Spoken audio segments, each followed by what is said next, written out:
요즘 여러분 베이징 올림픽 잘 보고 계십니까?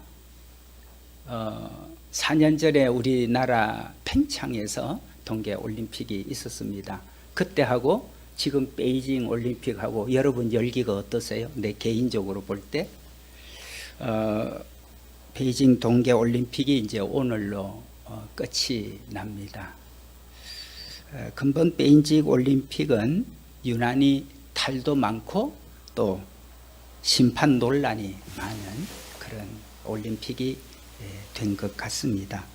특별히 이웃 나라인 우리나라에게는 이 베이징 올림픽이 반중 감정을 불러일으키는 그런 일들도 있어서 참 마음이 이렇게 불편한 분들도 많은 것을 보게 됩니다. 올림픽 정신을 따라서 올림픽은 참가하는데 큰 의미가 있습니다. 그래서 올림픽이 시작되고 난 이후 지금까지 수년이 지났지만 그렇게 많은 올림픽을 처음부터 지금까지 참석을 하면서도 국가적으로 메달을 한 번도 받지 못한 나라들도 계속 참석을 합니다. 대부분 전 국가에 스포츠가 있는 국가는 올림픽을 다 참석. 왜냐하면 전 세계의 축제니까. 지금 올림픽 역사가 얼마입니까? 그런데 메달 하나 없다니까요. 그래도 매년 왜 참석을 합니까? 올림픽을 통해서 온 세계가 화합과 그리고 연합 그리고 평화를 누리고자 하는 중요한 목적이 있어서 그렇습니다. 그래서 올림픽은 참가하는 데 의미가 있다고 말합니다. 그러나 이왕 참석을 했다면 메달을 받는 게 더 기쁘고 더 행복한 것이 사실입니다. 이왕 참석했는데 그래도 메달을 따면 얼마나 기쁘고 또 4년 동안 그 수고하고 애쓴 것이 보상을 받는 그런 기쁨이 선수들에게 있을 것입니다. 그것을 지켜보는 국민들도 모두가 다 함께 축복하고 축하를 해주는 그런 기쁨이 있게 됩니다. 저 선수가 받는 메달을 내가 받는 것처럼 같이 기뻐하고 또 같이 즐거워하게 됩니다. 자, 그런데 메달이 그래서 자랑스러워야 됩니다. 내 평생에 내가 이 운동을 하면서 내가 올림픽에 가서 메달을 받았다. 자기 개인의 자랑도 되고 국가의 자랑도 되고 그리고 집안 가문의 자랑도 될 일입니다. 그런데 그런 자랑스럽고 영광스러운 메달이 부끄러울 수도 있다는 거예요. 아니, 개인, 가문, 국가적으로 기념될 자랑스러운 메달이 왜 부끄러울 수 있을까요? 왜 그럴까요?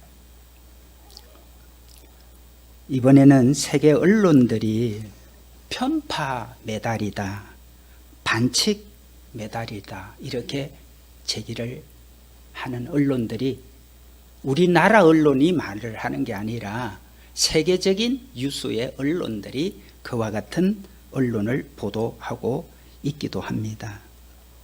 왜 그렇습니까? 여러분 메달을 받았는데 이게 반칙 메달이다, 불공정한 메달이다. 그러면 그 메달이 영광스러워요? 그 메달이 내게 기쁨이 되겠습니까?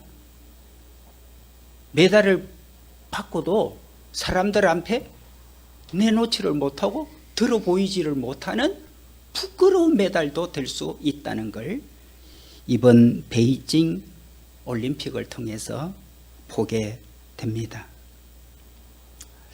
여러분, 우리가 하나님 앞에서 소망을 가지고 사는데 소망은 어떤 걸까요? 소망에도 부끄러운 소망이 될 수 있을까요? 소망을 가졌는데 그 소망이 부끄러워. 네, 그럴 수 있습니다. 이번에 우리가 메달을 목표로 하고 올림픽 참석을 했습니다. 그런데 그 메달을 목표를 했는데 그 메달을 받지 못하면 내가 가진 소망이 부끄럽지요. 나는 근본에 어떻게 해서 어떤 메달을 꼭 따겠다고 그렇게 포부를 밝혔는데 정작 너무나도 부족한 결과가 나왔을 때 얼마나 미안하고 부끄러운 마음이 들겠습니까? 사실은 메달을 받지 못해도 그 선수가 4년 동안 정말 고생했던 것을 우리는 위로하고 격려를 하지만 정작 본인은 그러나 마음이 미안한 거죠. 대학 진학을 위해서 꿈을 꾸고 또 누구보다도 자신감이 있어서 열심히 사람들한테 얘기도 했는데 정작 대학 발표가 있는 날 본인이 불합격으로 발표가 되면 그 얼마나 부끄러워요. 그래서 원하던 대학에 들어가지 못한 우리 학생들이 부끄럽고 창피하다고 교회도 당분간 안 나오고 친구들도 당분간 안 만나는 그런 일이 일어납니다. 여러분, 부끄럽다는 게 이렇게 사람을 만드는 거예요. 그래서 여러분, 이 코로나 시대를 살아가고 있는 우리들에게 부끄럽지 않을 소망이 우리에게는 너무나 중요한 거예요. 나는 코로나 시대 2년을 3년 차를 보내고 있지만 나는 3년 차 코로나 시대에도 난 부끄럽지가 않았어. 여러분, 오늘 이 코로나 시대를 살아가는 우리들에게 부끄럽지 않을 소망이 무엇인가? 그것이 우리에게 진짜 소망이 되어야 할 것입니다. 저는 코로나 시대를 여러분과 함께 전 세계와 함께 이렇게 보내면서 진짜 소망이 무엇인가? 그게 너무나 제게 절실했습니다. 여러분이 잘 알고 계시는 유명한 소설가였던 미국의 해밍웨이, 20세기 대표적 작가이기도 합니다. 해밍웨이를 모르는 사람은 없을 겁니다. 이 해밍웨이는 아주 경건한 기독교 가정에서 태어났고 자랐습니다. 해밍웨이 아버지는 미국 의사입니다. 그러면서도 정말 선교에 대한 꿈이 늘 많은 분이었고 선교의 꿈을 조금도 놓치지 않았던, 그래서 의사 일을 하시면서도 선교에 대한 일을 많이 하신 분입니다. 어머니도 정말 믿음이 좋은 분입니다. 그래서 해밍웨이 이 아들을 믿음으로 키우려고 정말 애를 많이 썼습니다. 근데 우리 모두가 다 경험하는 대로 자식들 부모 뜻대로, 부모의 마음대로 안 된다고 고백을 하듯이 해밍웨이는 커가면서 점점 교회를 떠나기 시작합니다. 그리고 마침내 하나님 없이 자기 인생을 마음껏 자기는 즐기겠다, 그리고 제 마음대로 살게 됩니다. 아시는 대로 그의 작품 무기여 잘 있거라, 누구를 위하여 종을 울리나, 불후의 명작을 남겼습니다. 특별히 노인과 바다, 이 작품으로 인해서 노벨 문학상을 받기도 했습니다. 그는 명예, 인기, 부 다 거머쥐었습니다.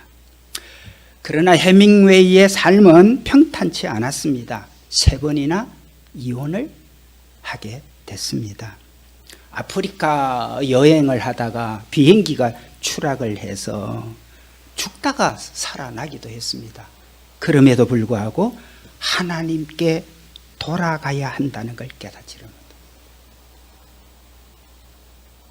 사람들이 교회를 떠나고 하나님을 떠났다가도 그의 삶이 힘들고 어렵고 고통스러움이 생기면 그때야말로 하나님의 사랑을 다시 찾아 나오게 되는데, 해밍웨이는 그러지를 못했습니다. 세상적인 성공, 부귀, 영화 다 가졌음에도 불구하고 그의 마음은 항상 불안, 우울증, 그렇게 남모르게 시달리다가 1961년 어느 날 자기 머리에 엽총을 대고 총을 쏘아서 자살을 하고 자기 인생을 끝을 내고 맙니다.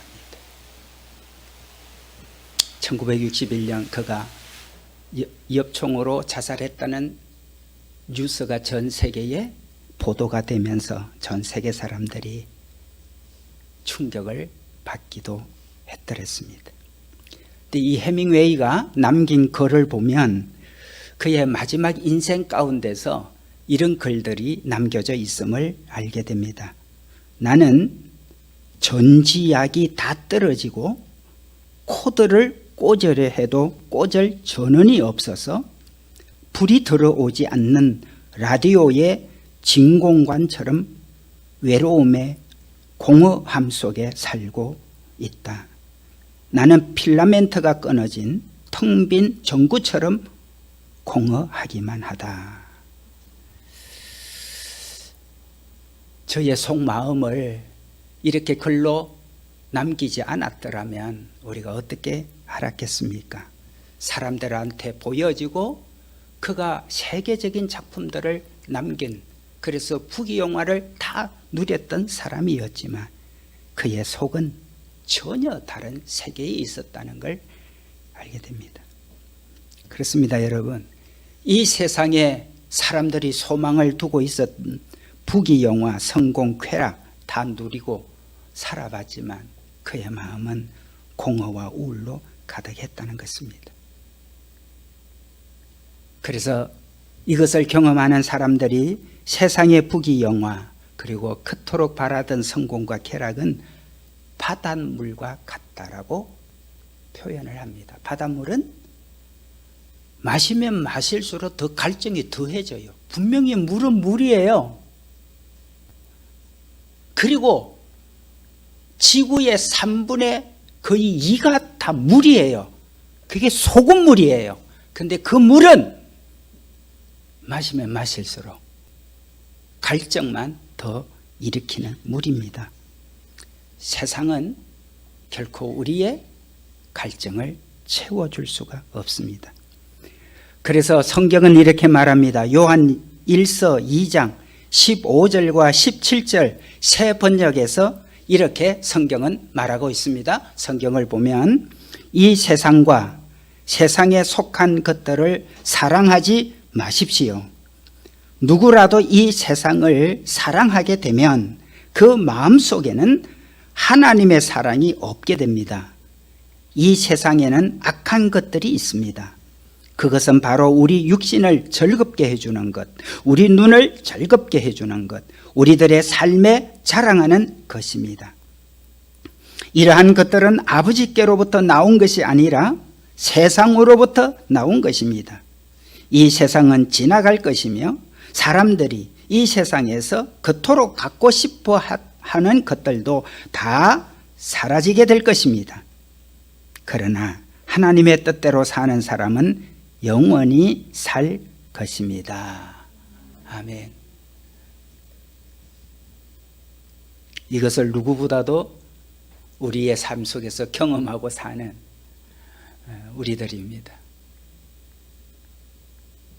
이미 세상은 소금물인 줄 알기 때문에 거기에 더 이상 유혹을 받고 더 이상 그 물을 계속 퍼마셔서는 안 된다는 것을 알게 된 우리들은 얼마나 주님 앞에 감사한지 모르는 것입니다.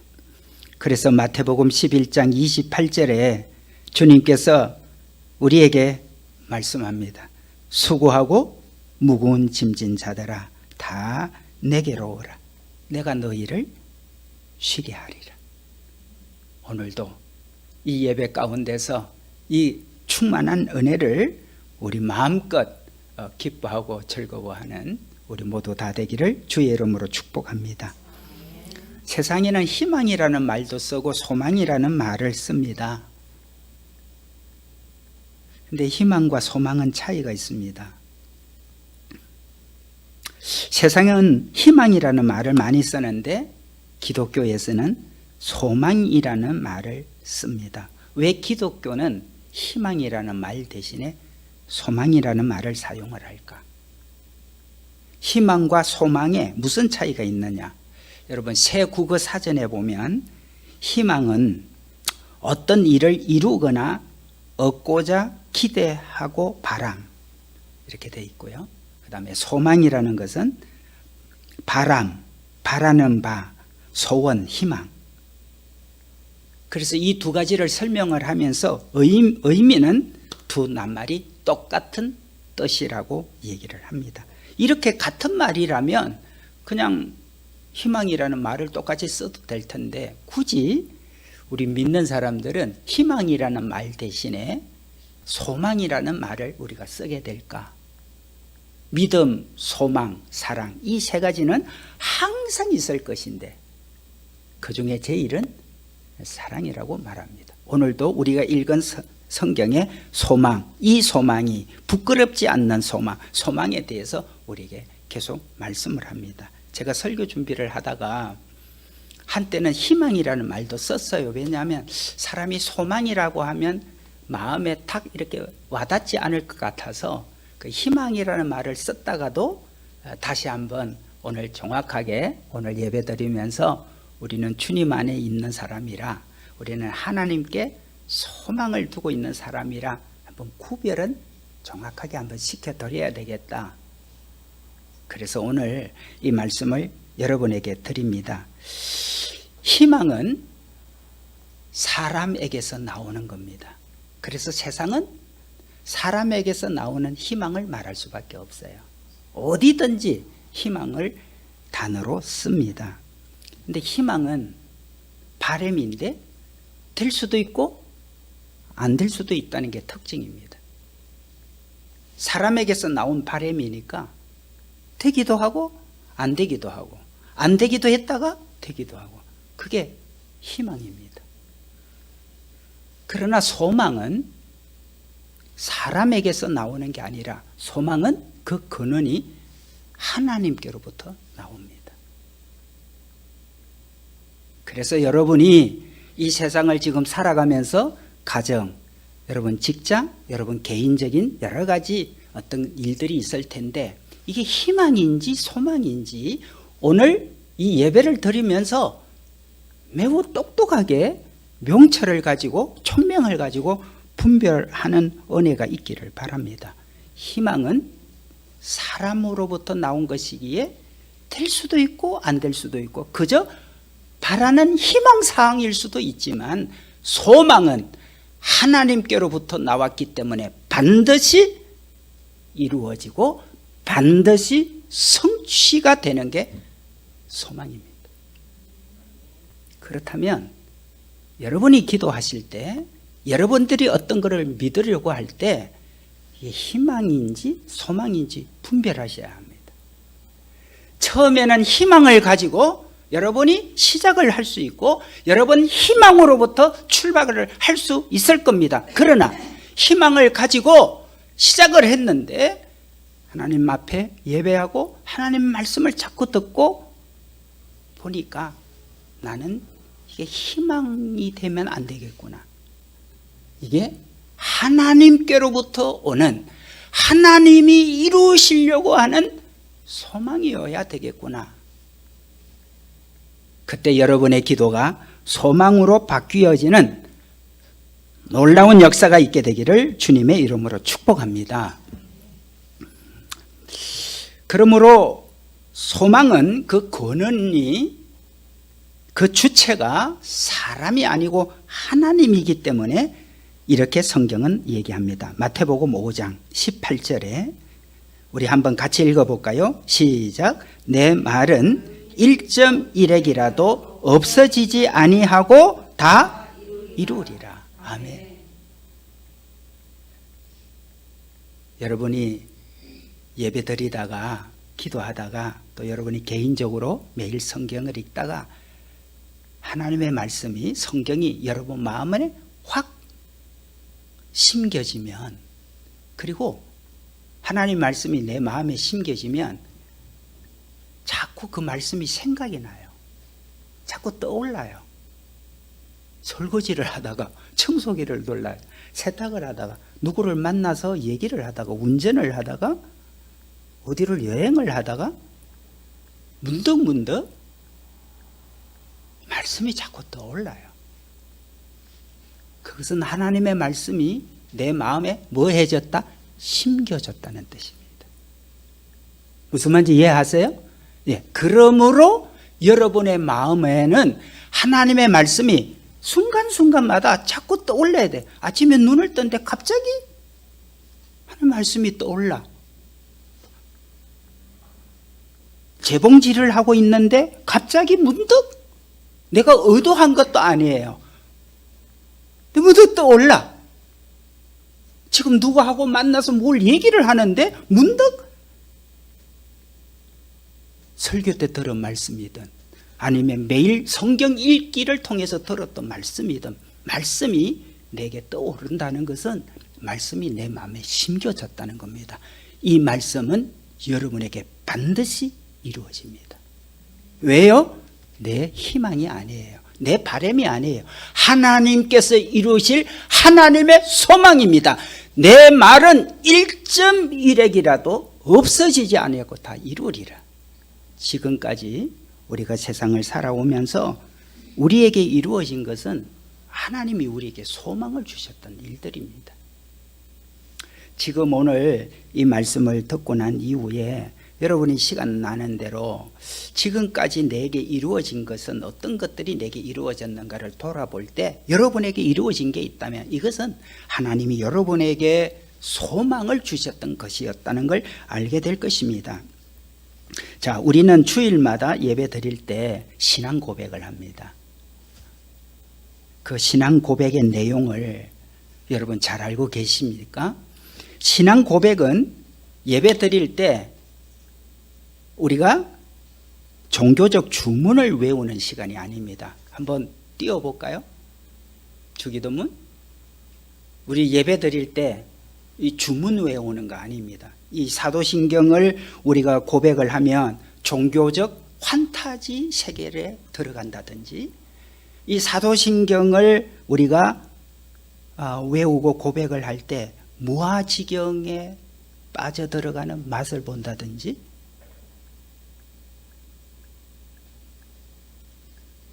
그럼 사도신경 왜 하죠?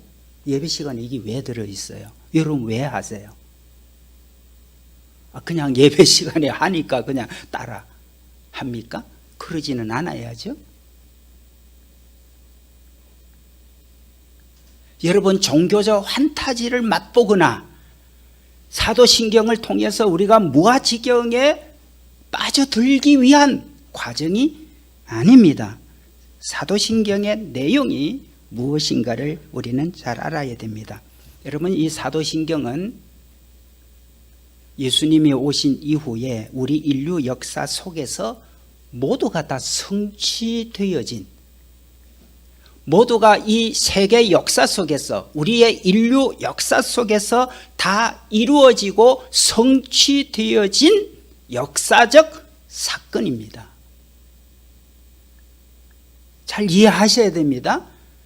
이게 추상적인 어떤 망상이 아니고 종교적 신념을 나는 이렇게 가지고 있다, 이것 얘기하는 게 아닙니다. 사도신경은 역사 속에, 인류 속에서 어떻게 하나님의 말씀이 성취되어져 왔는가를 집약하고 요약을 해서 단 한마디로, 우리가 사람이 살다 보면 야 한마디만 얘기해 그럴 때가 있습니다. 사도신경은 성경 전체를 한마디로 요약한 것과 같습니다. 그러면 우리가 예배 시간에 사도신경을 고백한다는 것은 창세기부터 요한계시록까지 성경 전체를 이 한마디로, 이 짧은 문장 안에서 나는 다 고백합니다, 이런 뜻을 갖고 있다는 겁니다.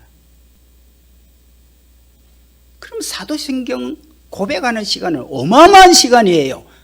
창세기부터 요한계시록까지를 하나님이 성취하고 이룬 사실을 우리가 고백하는 시간입니다. 다만 한 가지 남은 게 있어요.